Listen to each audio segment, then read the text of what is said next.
Hi guys, Mad Munchkin here. This is an unscripted video. A year ago today, I discovered MLP. I just wanted to talk to you guys about how I got into this show, why I love it so much, and various other things that are under the subject of the MLP fan base. First of all, I'll tell you a story. Back in March 2013, a lot of my friends, 3 of them in particular, they had to move away. And these are 3 of my best friends. Some of them I went to college with, or some of them I've known since I was 5 years old. And some of them moved away because of migrating, or because of work opportunities, or they just wanted to leave. So that was a pretty hard time for me. This was around the time when I was in the middle of my 2nd degree. Having those people leave, I lost my sphere of people. It kind of dispersed a little bit. So I felt really alone around that time. I didn't have an awful lot of people to talk to, so I tended to stay inside a lot, just reverted into myself. It was a really dark time for me. Throughout my life, I've loved animation and feature-length animated movies in particular, and one of the movies that I love putting on and just curling up on the sofa and watching it is Disney's Hercules, and you can watch my review of that. Around that time, I watched it and it just didn't sit right. I was sitting there. Usually the people that I watched that movie with were the people that I'd moved away, and they're the same people that loved that movie just as much as me, or they just loved watching movies with me. So around that time, I knew I needed something else. I needed to discover something else to not fill the void, so to speak, but just to make me feel better. And I'd seen all these internet memes on the My Little Pony show, and I am guilty of not watching the show, refusing to watch it just because it was so popular. I thought, no, this is just going to be another one of those shows like, you know, and I thought MLP was just another remake of an old cartoon that I watched when I was little, and I just had no interest in it. And then I saw some clips of the animation, and it was from Lesson 0, and I thought, oh, these characters are really expressive. They're kind of erratic, kind of like a Ren and Stimpy cartoon.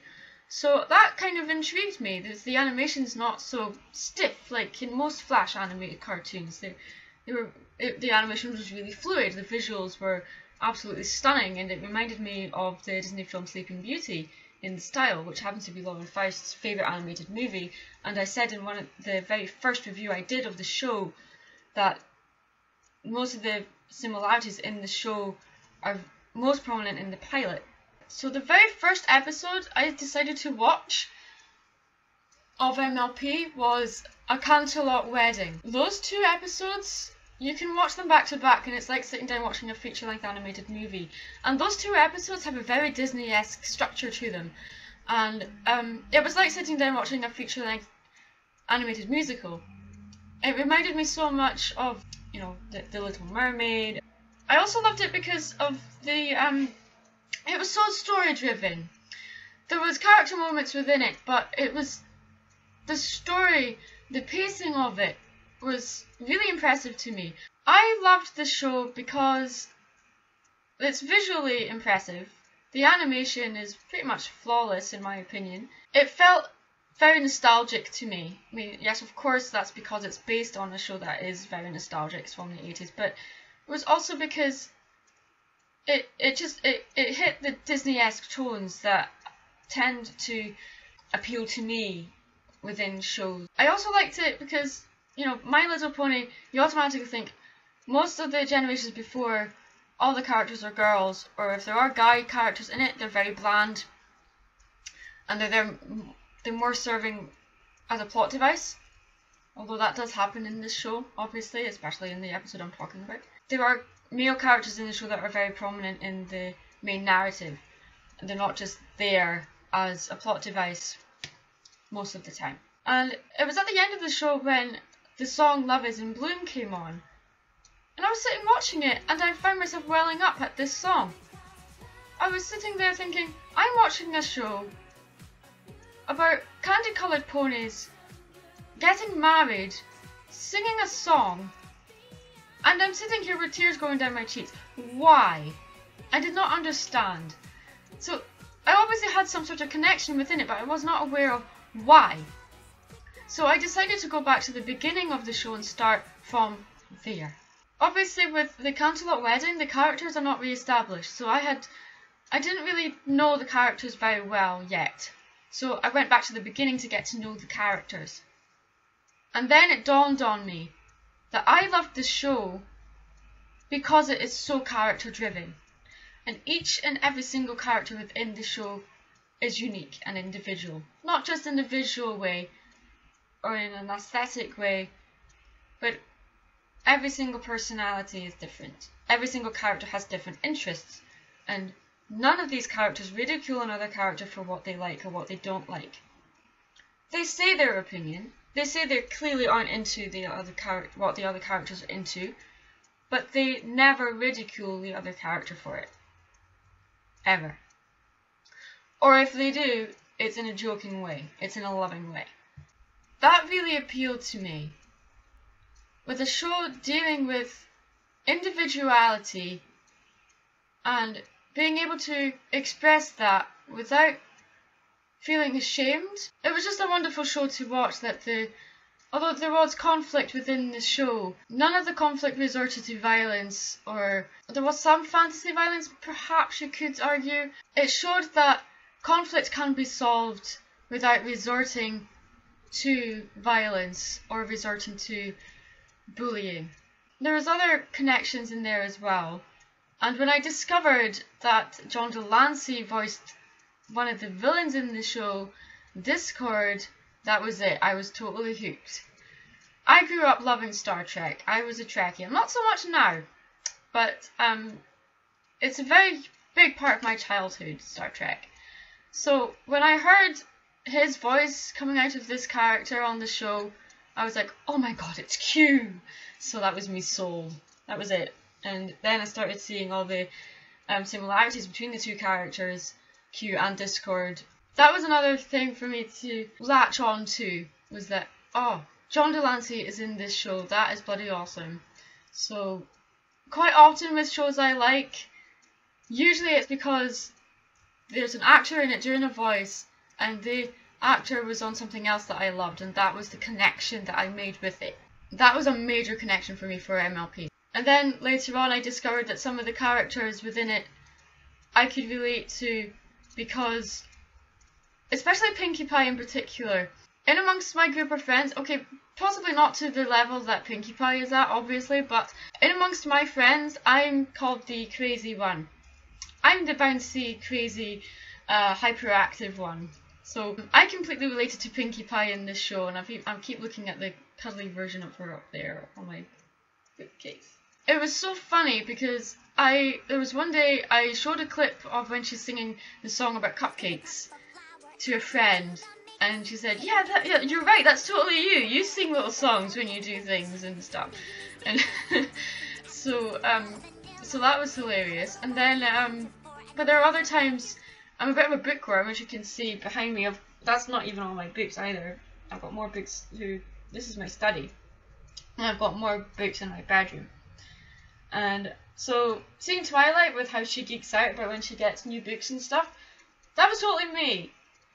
And then, again, Applejack being the outdoorsy, rough and tumble kind of type, I can relate to that too, because I'm Scottish, obviously, so I'm not sporty, but I do have a connection with the outside. I love being outdoors in my country of Scotland, and I'm not a very girly girl at all. Neither is Applejack, so I really related to that. And then there's Rainbow Dash being the tomboyish one, and I'm a bit of a tomboy as well, so there was another aspect I could relate to. And then of course there's Rarity, who is the most creative one out of the whole group, and obviously being an artist, I can relate to her when she has her meltdowns and her panic attacks of not being inspired or stimulated, you know, or she's being overly theatrical and reacting to things that shouldn't really matter, and I do that too. And you know, all these different little things that are in each of these characters I saw myself in, or I could see someone and think, oh, my friend does that, you know, or You know, especially moments with Pinkie Pie when she gets so excited when she meets new people, and one of my friends is like that, and that was one of the people that actually moved away, and seeing her within Pinkie Pie made me love the show more, so that emotionally attached to that. It was amazing to be so connected with this show, and to see the reasons why behind it, why I loved it so much, really fascinated me. That was a year ago today, and now it's incredible. I'm an internet reviewer. I have over 900 subscribers at the moment, mostly to do with because of the MLP stuff I do, and I'm also a member of a lot of the groups, a lot of the MLP fan groups on Facebook. I founded one called Bronies at their best. If you haven't joined it, please join. We have lots of contests going on. While I was in another group, I also started designing pony OCs for people. And that was when I started to do videos about how to make an OC and all the, you know, the character's narrative and the backstory and all that kind of stuff. And thinking about that kind of stuff before deciding what they look like is important. So, a lot of the videos on my account about that have got a lot of attention, and one of them was even featured on Equestria Daily. And since then, my people that know me within places, the internet and stuff, has just exploded. My Deviant Art subscribers have doubled, and it's just incredible. And I'm even doing commissions and people are coming to me and asking me, oh, you can draw my OC for me, please, or, you know, draw these characters, and I'm even going to a BronyCon later this year in Edinburgh, which I cannot wait for because I have never met another Brony in person. So I cannot wait for that, and I'm hoping to take some videos while I'm there, and I'm not entirely sure exactly what I'm doing there yet, but it's not till October, so there's lots of time for planning. It's just so funny how 3 of my friends move away, and then all because of this show, I have so many more friends now because of it.